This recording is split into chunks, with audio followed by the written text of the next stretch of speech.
Welcome back. This is Grinning Lightforge podcast, Voyage to the Sunken City, card review, preview, evaluation, stream, podcast VOD. This is Udwicta. This is Merps. Let's talk about Druid. The only time I think in which we will talk about a card before the Colossal Minion. It's crazy. Yeah. This is the only class where the Colossal Minion is not better than the best card of the class. And the best card of the class is Miracle Growth. It is a common card, so you're going to see it a lot. And it is rated A+. So it's not quite like Caverns. So for context, Caverns is something like an S tier card. But like A tier cards, I'm going to just try to pull some class A tier cards for some comparisons, right? It's stuff like Flanking Maneuver, right? Like Battle Worn Vanguard. Claw Fury Adept we have as a A tier card. There's just not a lot of these in each expansion. Like Full Blown Evil. They're top cards. They're cards that you play and you kind of just expect to win the game a good amount of times when you play it, but not 100% of the times the way you would with an S tier card. And here it is. Miracle Growth for Druid, a new common A+ tier card. 7 mana, nature spell, draw 3 cards, summon a plant with taunt and stats equal to your hand size. That happens after you draw the 3 cards. So if you have 4 cards, in addition to the Miracle Growth, you play the Miracle Growth, you draw 3 cards, and you summon a 7/7 taunt. If you have 5 cards, you summon an 8/8 taunt afterwards. So what Miracle Growth does is it rewards you for having a larger hand size by giving you ridiculous amounts of tempo while drawing you even more cards. Remember, really good cards like Ram Commander is in. So that generates additional tokens into your hands, and that's neutral. So Miracle Growth is either super good or super crazy good, depending on what you do before it. Yeah, I don't think much explanation is needed. Drawing 3 cards is pretty good, but okay, if you had 3 cards in hand, let's say when you did this, then you're just getting a 7 mana 6/6 taunt that draws 3. That's way too much for 7 mana. Like, you just shouldn't get that much. And even if you have an empty hand, I think you're just very, very happy that you are getting the 3 cards. So great in all situations. Like, the worst thing about drawing when you don't really need it is like, well, I don't really need it. But then the cards in your hand for this card are really helping you out in that instance by just giving you more stats on the taunt.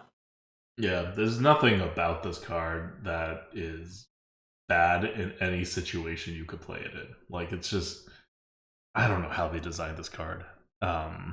It's just, I mean, it's broken. It's not Caverns level broken, but it's broken. That's what A+ cards are. Like, A tier cards are broken. A+ cards are like super broken. Of course, every class has their broken cards, but this is one of them. Next up, we have the Legendary.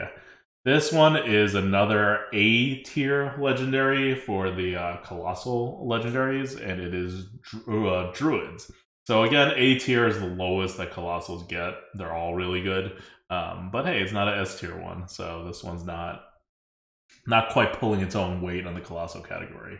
It's Kolak, 7 mana 6/5 beast, Colossal +1. It is immune while you control Kolak's Shell. Kolak's Shell is a 5 mana 0/8 taunt with Death Rattle, gain 8 armor. So this thing is once again fairly tame. I look at this, I'm like, wow, this is just like what I expect a legendary to be now. Not like a game breaking legendary, but just a legendary. It's pretty good. Now, of course, you do have to kill the shell. The shell doesn't have any attack power. Yeah, you gain some armor, but then afterwards, you're only dealing with like a 5-drop in stats. Yeah. So Yeah, it's only an A tier card. It doesn't win you the game automatically. You have to keep playing after you play this, which is crazy. You have to Like, keep playing. think about this. Gangplank Diver, which is just kind of like a what do you call those? Common neutral cards. Not a class legendary, but a common neutral card. Gangplank Diver deals 6 damage while being immune as well. And it's 5 mana. Kalak does it, and it's 7 mana. Like, what are you getting for those 2 mana? Oh, a 0/8 taunt. Like, that gives you some healing. So, I mean, the reason that you're really afraid of something like Gangplank Diver continuing to be alive is that it's immune and it'll keep killing things every single turn. But for Kalak, you just have to kill the 0/8 taunt that's in your way, and then you're good. Just. So yeah, I mean, sure, Kalak may get a free kill, quote unquote free kill. It may not get a free kill, but its chances of getting more free kills will only match it up to like Gangplank. And that's sad for Kalak. Gangplank, by the way, is an A+. And that's why Gangplank is an A+. Now, you may say, to stop Kalak, you have to deal 8 damage. To stop Gangplank, you only have to deal 4. Fine. You know, there's a reason Kalak is not like that far below Gangplank, but it's just, it's a legendary. All right. Next, we have another A tier card that is not a legendary. In fact, it costs 0 mana. 0 mana S tier card. A tier card coming in for Druid this expansion. It is a rare spell, no spell tribe, and it is Dredge. If you have the mana to play the card this turn, draw it. So it's essentially a mid to late game 0 mana tracking that also that dredges, so it combos with cards that put stuff in the bottom of your deck, and does not cost a mana. yeah. Super So look, if you guys remember Resizing Pouch, Resizing Pouch is one in which, could you play it early on? Yeah, you could, but you never wanted to. And if you had choices, you never should. You want to wait for it much later on, and then just win the game from there. If you guys remember, Resizing Pouch a lot of times was used on turn 10 to discover really good 9 mana dragons. Same thing here, except instead of random, you will a lot of times know exactly what's on the bottom of your deck, and you're putting extraordinarily overpowered stuff on the bottom. So it's just sort of like, okay, let's just pull the overpowered thing, and then let's play it on this turn, and let's win. That's why it's so freaking good. That flexibility is ridiculous. So you can do it earlier on, but you don't want to. Like, you want to wait until you put something really good on the bottom of your deck, and then you dredge it up, and then you play it, and then you win. So the earlier you play it, the worse it is. That didn't stop Resizing Pouch from being very good, and this is just better than a Resizing Pouch. Mm-hmm. That was Aquatic Form. Next, we're going to get to some B+ tier cards. Still good, Knight Captain level. First, let's go with the Legendary. The Legendary is a Hedra the Heretic, 7 mana, 4/5 Naga. Battlecry. For each spell you cast while holding this, summon a minion of that spell's cost. So if you cast a mid-level spell, you're kind of already getting your money's worth. And anything more is just gravy. All you really need is to cast like a 3/4 mana spell, and you're getting okay stats. Not great. If you cast a 4 mana spell, like, because the average 4 mana card is like almost a 4/4, right? It's about a 4/4. Okay, you're getting the stats. And then if you cast something bigger or multiple spells, it doesn't take that much for this to be decent. Plus, it's a Naga, so the tribe or the tag is worth a little bit of something. Yep. Now, out of the legendaries, another B+ card, same ranking, is Flipper Friends.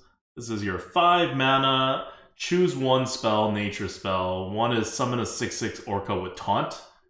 Yes, that is a 5 mana 6/6 Taunt. And 2, your other option is to summon 6/6/1/1 Otters with Rush. Yes, that is something that would normally cost 6 mana as well. So these are 2 options, both of which are normal 6 mana cards, and this only costs 5 mana, and you can pick between the 2. Yeah.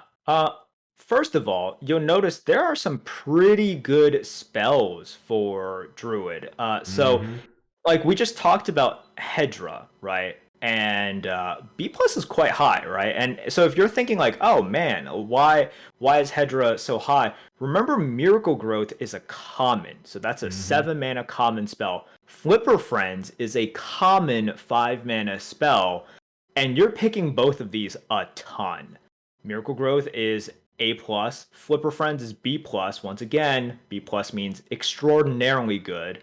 You're getting a slightly overstated taunt, or you're getting tons of flexible rush. Just almost an always pick, right? Plus super cute, super duper cute card. This is fantastic. This is exactly what you want on turn 5. Like you basically won't enter a scenario in which like neither one of the options is good for you. Yep. Now looking at our B tier cards, we have Azsharan Gardens. Azsharan Gardens is a 1 mana spell that says give all minions in your hand +1/+1. Hey, we've seen that before. It was in Paladin. Now it's in Druid. But also as a bonus, put a Sunken Gardens at the bottom of your deck. What is Sunken Gardens? Sunken Gardens is a 1 mana card that says give +1/+1 to all minions in your hand, deck, and battlefield. Pretty good.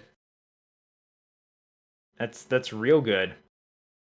Yeah, like this is just absolutely fine. Like we know that hand buffs in Paladin are still okay to this day and age, right? Like the Graham Street Outfitter, that was fine. And then putting that card at the bottom of your deck is really nice. It's a cheap way to get immediate tempo, and also like whatever you draw later on is going to be bigger as well. So solid card. One of the things that also you can dredge up early and play. In fact, for cards like that, you want to dredge it up earlier. Later on, if you're dredging, especially if you're like running out of cards, you just kind of want a big card. So this one, even if you had put it down there, it may not be something you pick up, depending on how much health you have and whatever stuff. But on like sometime in the middle of the game, if you dredge it up, it is a very easy and quick play, and it'll probably snowball you into the game. All right. Next is Seaweed Strike, another tier B card. It's epic. You won't see it a lot. Nature spell. 3 mana, deal 4 damage to a minion. If you played a Naga while holding this, also give your hero +4 attack this turn. Pretty good. 3 mana, deal 4 damage is not good these days. That's like just like a Yeti level kind of thing, like a little better than a Yeti maybe. So for this to get to B tier from there, this Naga ability is doing a lot of work, and that's because the Naga ability gives it another 4 damage, right? You're doubling the damage, which is pretty ridiculous. So yeah, you sometimes will have to play on a minion because you just have to remove something that has 4 health. Sometimes, but otherwise, if you can wait for it, that's fantastic. Because at the very least, it's like 4 extra face damage.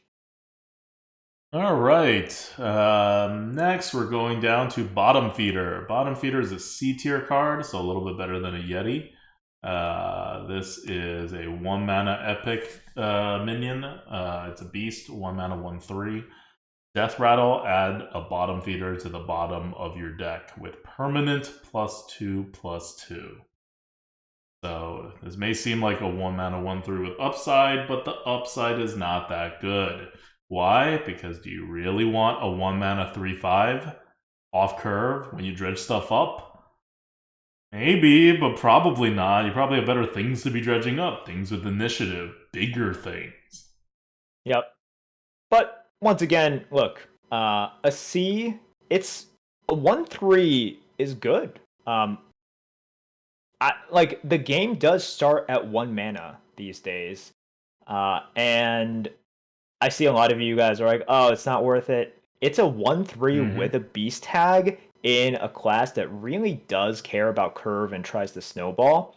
We're not saying it's a high C, Mm-hmm. uh, but if a Yeti is like a low C/D plus, and this is sort of like a low C, yeah, I think it's important to get your 1 drops for a class like Druid. I think it's at least a mid C. Like it's a 1 mana 1/3. 1 mana 1/3s are good. It's like They're Argent good. Squires are good. They are better than Yetis. Like definitely better than Yetis. Mm-hmm. All right, now we're moving on to D pluses. So these are a little bit worse than Yeti, and there's 2 of these. The first one is Dozing Kelp Keeper, which is another 1 mana card. 1 mana 4/4 Naga. Rush! Oh my god! It starts dormant, and then after you cast 5 mana worth of spells, it awakens. So Yeah, you gotta you have spells. You could just throw it out there whenever, right? But you can also play it either the turn before, or you use one of those giant spells that are like 6 or 7 mana. Sorry, 5 or 5 or 7 7 mana. man. Yeah. Yeah, that Druid has now that are common. And if you do that, then you have a 1 mana 4/4, right? Which is good, but at that stage in the game, it's like just like kind of good. It's not like super good. So Yep. yeah. I think that's fair. You cheating out 4/4 rush very later on in the game doesn't really do much. Your best case scenario, and this is a good scenario, is like if you play on turn 4 and then turn 5 you play Flipper Friends, Hmm. and then in that case, like wow, that's amazing. But that's rare. Yep. Um. All right. Next, another D plus tier card, just around where Yeti is, a tiny bit below Yeti, is the last Druid card, Green Thumb Gardener, another rare card. 6 mana 5/5 Naga. Battle Cry, refresh empty mana crystals equal to the cost of the most expensive spell in your hand. Again, do you have those big spells? If you do, it's like a free 5/5 in the mid game to late game, which is pretty good. Is it as good as a 4/4 rush? For zero, a 1 mana 4/4 rush or a 0 mana 5/5 no rush? Like it's about the same. So you get the same idea, and you have the same rating. It's a D plus. It's a tiny bit worse than a Yeti. You'd rather be proactive with protecting yourself and being on the curve, but if you can't do that, this is a good way to make up for it later on a bit. You're certainly going to pop off with this sometimes. Mhm. This could be decent, but a 6 mana 5/5 is really really bad. And if you're getting, in the even the late game, if you're getting like a 4 mana 5/5 or even like a 3 mana 5/5, it's kind of like who cares, honestly, these days. So you got to get like a bigger pop off than that for it to be like, whoa, like that was an insane amount of tempo. That's just really hard to do. Okay, that's it for Druid. Overall, you got a lot of good things happening here. You have Aquatic Form, right? Which is just this ridiculous card that works with all the dredging for the synergies. You got Miracle Growth, which is just insane no matter what kind of deck you're trying to build. But it works even better with the kind of Druid deck you normally build, which is that like mid-range, be on the board, buff everything, but also have a lot of cards and just kind of like hang out kind of deck. And then you have Flipper Friends, Seaweed Strike, Asha Guard. It's like all these cards are good, and even the bad ones are still like almost Yeti level, which is not that bad. And more importantly, if you have the right cards for them, they are actually really good. So they're like synergy cards that work with you having large spells. And you'll know if you have large spells or not. And if you do, those cards get significantly better. So it's just a good package for Druid. It is. Okay. I think that's good. Cool. Well, that's it for Druid. We will be up next with Hunter. I'm really excited to play Druid. I think it'll be a fun, nice mid range class to hang out with and enjoy the meta. Good for you. Goodbye.